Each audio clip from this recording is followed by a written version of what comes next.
নমস্কার। শ্যামা পূজা ও দীপাবলি উপলক্ষে সবাইকে আমার আন্তরিক প্রীতি ও শুভেচ্ছা জানিয়ে একটি স্বরচিত কবিতা পাঠ করছি। শ্যামা মা। কত রূপে যে আসিস মা তুই, কত নামে যে তোর পরিচয়।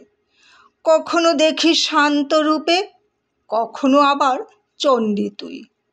কেউ বা ডাকে রক্ষা কালী, আবার কেউ বা শ্মশান কালী কয়। রুদ্রাণী, শিবানী, ভৈরবী, ছিন্নমস্তা, কত নামে যে লোকে বলে। কখনো সাজিস রক্ত জবায়, কখনো আবার মুন্ডমালা গলে। কালোতে মা আলোর ঝিলিক, দেখি যে তোর সারা অঙ্গে। কত রূপে দেখি যে মা, দেখি মা তোকে নানান ঢঙে। যে রূপেই দেখি না কেন, তুই যে মা জগৎ জননী। প্রণমি তব চরণে মাগো, ওগো শ্যামা জননী। সবাইকে ধন্যবাদ সহ কলমে ও কণ্ঠে আমি শ্রীমতী মনিকা দাস।